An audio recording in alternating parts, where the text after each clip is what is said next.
Buen día con todos. Mi nombre es Karen Aguilar Lozano. Soy estudiante de la Universidad Señor de Zipán, Escuela Nacional de Enfermería. A cargo de nuestra docente virtual, Chile Flores, voy a hablarles acerca de un tema muy importante que es la oxigenoterapia.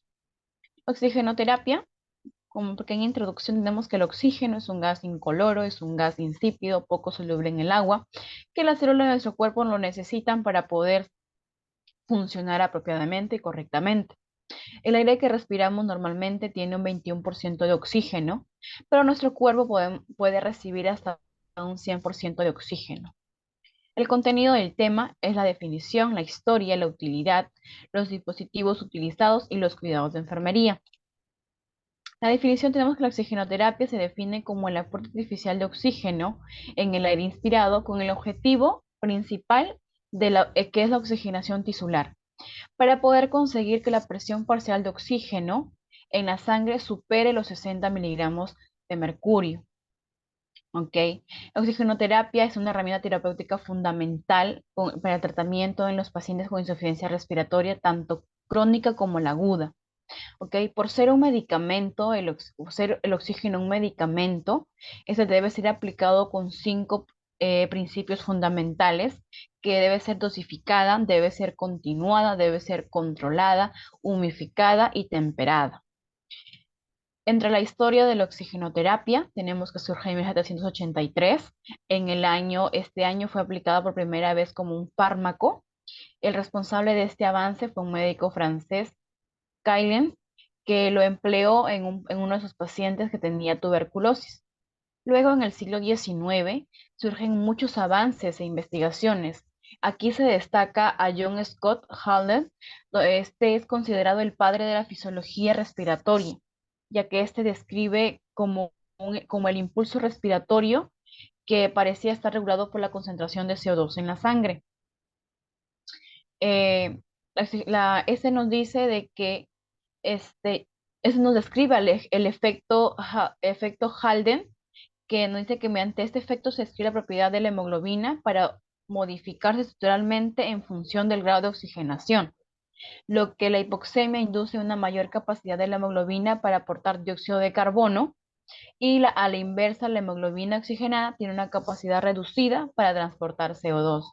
Posteriormente, en el año 1960, surge la figura de Eicher Campbell, que se centró en desarrollar nuevos dispositivos de administración. Así, este aplica el efecto Venturi sobre el diseño de sus dispositivos. Esto permitió mezclar oxígeno puro con el oxígeno del ambiente para que así se puedan ajustar distintas concentraciones de oxígeno. Las primeras máscaras desarrolladas por este autor permiten que las concentraciones vayan desde el 24 hasta el 35% de oxígeno. Estas mascarillas de oxígeno se conocen actualmente como las mascarillas Venturi.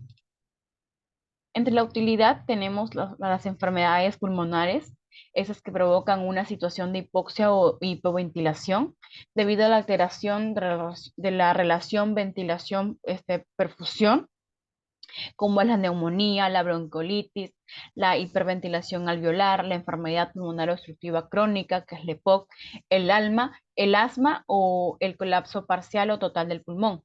Las enfermedades cardíacas que tengan patologías que condicionen un circuito derecha e izquierda, como las cardiopatías ionizantes, ya sea la cardiopatía congénita cianótica o acianótica, las enfermedades infecciosas, que tenemos las situaciones de bajo gasto cardíaco o alta demanda de oxígeno, que puede ser un shock, un sepsis, que este viene más condicionado a una situación de hipoxia tisular sin hipoxemia. Los dispositivos a utilizar son tres. Los más utilizados tenemos la cánula binasal, que se suministra un FiO2 variable, ¿no? De 1 a 5 litros por minuto en función al flujo utilizado. Su eficacia de este dispositivo disminuye cuando son respiradores bucales o durante el sueño.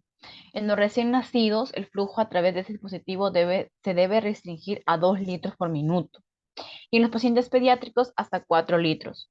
No se aconseja la utilización de este dispositivo para una administración de oxígeno superior a los 6 litros por minuto, ya que solamente podría irritar la mucosa nasal y no aumentar en nada el FiO2. La máscara con bolsa de reservorio. Tenemos dos, la sin reservorio y con reservorio. La sin reservorio se requiere un flujo de O2 de entre 4 a 10 litros por minuto. No dispone de una bolsa de reservorio, así que aporta un FIO2 variable entre 0,3 a 0,5. La máscara con reservorio, con bolsa de reservorio, se asegura un flujo suficiente de entre 10 a 15 litros que se puede evitar, ¿no? Que puede llenar el reservorio y evitar su colapso durante la inspiración. Esta se dispone de orificios laterales con la salida de aire durante la expiración. Así se puede evitar su reinhalación para que esos orificios permanezcan cerrados durante la inspiración para evitar la entrada del aire ambiental. La máscara Venturi, que puede aportar desde un 24 a un 50% de oxígeno. Se trata de una mascarilla que cubre la nariz y la boca, que está asociado a más que todo a un mecanismo regulador de FIO2. ¿Ok? Aquí el oxígeno y el aire se mezclan como un mecanismo que se ajusta en función a la concentración de oxígeno deseado. Más que todo, el flujo de oxígeno a alta velocidad arrastra un aire del exterior hacia el interior del regulador, que es el efecto Venturi. Cada dispositivo, en función de modelo comercializado, dispone de una tabla orientativa para ajustar el flujo de oxígeno. Si nos permite la administración de una concentración exacta de oxígeno que nos permite ver los niveles de FIO2 que entran de entre 24 a 50%.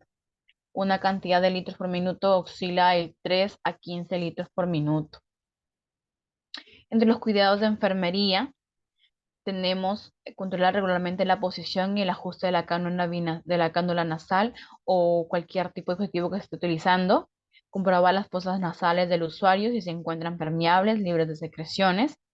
Vigilar los puntos de apoyo de la cánula, especialmente los pabellones y la mucosa nasal. Revisar regularmente la concordancia entre el flujo prescrito y el suministro de O2. Revisar regularmente la concordancia, mantener limpio el dispositivo y desechar en caso que se ensucie o se deteriore. Comprobar las conexiones que maximinen en caso de utilizar alargaderas, ¿no? Que funcionen correctamente y que los cables no estén presionados por ruedas, sillas u otros materiales de la habitación en el que está el paciente. Lubricar las mucosas nasales con soluciones acuosas, no aceites ni vaselina.